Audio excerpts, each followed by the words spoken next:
আপনারা তো অনেক স্পঞ্জ কেক রেসিপি ইউটিউবে দেখেছেন। আজকে আমার একবার স্পঞ্জ কেক রেসিপি দেখে একবার ট্রাই করুন, দেখবে কতটা ফ্লাফি এবং কতটা নরম সুন্দর হয়েছে এই স্পঞ্জ কেকটা। তো হ্যালো বন্ধুরা, তোমরা দেখছো মাই স্টাইল মাই চয়েস। চলো আজকে দেখে নাও স্পঞ্জ কেক রেসিপি। প্রথমে 4টে ডিম নেবে এবং সেই 4টে ডিম ভালো করে ফেটিয়ে একটি ইলেকট্রিক বিটার দিয়ে ভালো করে বিট করে নেবে। তোমরা যদি চাও তাহলে ডিমের সাদা অংশ এবং কুসুম আলাদা আলাদা করে ফেটাতে পারো। হ্যাঁ, তার সাথে অল্প পরিমাণ নুন দেবে, যেহেতু কুসুমটা দেওয়া ছিল। তো ভালো করে এইভাবে বিট করে নেবে এবং অল্প অল্প করে চিনি দিতে থাকবে। হ্যাঁ, চিনির পরিমাণটা কত দেবে তাই তো? তো এখানে চিনির পরিমাণটা তোমরা 150 গ্রাম দেবে। তো অল্প অল্প করে হালকা হালকা করে মিশিয়ে নেবে, একসঙ্গে পুরোটা দেবে না, তাহলে পরে প্রবলেম হতে পারে। এরপরে আমরা একটি ছাঁকনিতে 150 গ্রাম ময়দা, 14 গ্রাম কর্নফ্লাওয়ার এবং 4 গ্রাম বেকিং পাউডার দিয়ে ভালো করে ছাঁকনির সাহায্যে ছেঁকে নেব। হ্যাঁ, ছেঁকেই দেবে, কারণ এর মধ্যে কিছু গটলা থাকে যেগুলো হচ্ছে পরে কেকেতে সমস্যা হয়, মিশতে চায় না। অবশ্য এটাকে তোমরা বারে বারে দিতে থাকবে, কখনোই একসঙ্গে দেবে না। তো অল্প অল্প করে দিতে থাকবে এবং অল্প অল্প করে মেশাতে থাকবে। এইভাবে ভালো করে ছাঁকনি দিয়ে ছেঁকে মেশাবে এবং বিট করতে থাকবে।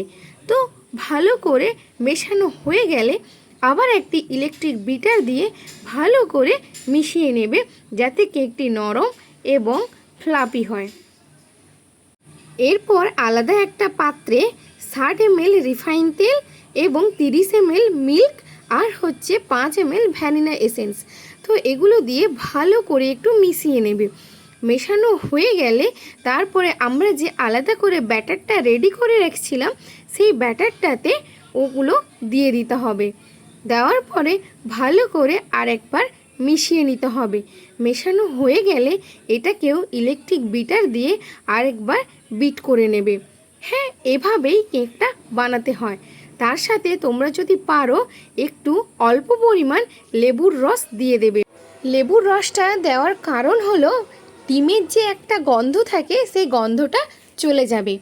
তো এরপরে ভালো করে পুরো ব্যাটারটাকে মিশিয়ে নিতে হবে। মিশিয়ে নেওয়ার পরে একটি ইলেকট্রিক বিটার দিয়ে ভালো করে আরও 2-3 বার বিট করে নেবে। বিট করে নিলে দেখবে কতটা সুন্দর এবং মোলায়েম হয়ে গেছে। হ্যাঁ, যতক্ষণ না মোলায়েম হয় ততক্ষণ পর্যন্তই বিট করতে থাকবে। এরপরে আমরা যে মোলটাতে কেকটা বসাবো সেটাতে ভালো করে রিফাইন তেল ব্রাশ করে নেবে এবং একটি বাটার পেপার নিয়ে ভালো করে বাটার পেপারটাকে এর মধ্যে দিয়ে দেবে। অবশ্য তোমাদের পাত্রের আকার অনুযায়ী বাটার পেপারটাকে কেটে নেবে। এরপরে আমরা যে ব্যাটারটা বানিয়ে রেখেছিলাম সেটা এর মধ্যে দিয়ে দিলাম। দেওয়ার পরে ভালো করে পাত্রটাকে নাড়িয়ে নেবে, যাতে এর মধ্যে কোনো বাতাস না থাকে।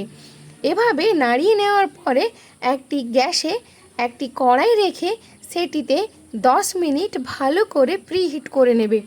তো প্রিহিট করার পরে যখন দেখবে যে কড়াটা গরম হয়ে গেছে, ঠিক 10 মিনিট পরে একটি কড়াইয়ের মধ্যে স্ট্যান্ড দিয়ে এই পাত্রটাকে বসিয়ে দেবে। হ্যাঁ, বসিয়ে দেওয়ার পরে ভালো করে চাপা দিয়ে দেবে। চাপাটা ঠিক 35 মিনিট থেকে রাখবে। প্রথম 10 মিনিট ভারী আছে এবং তারপরের 25 মিনিট হালকা আছে।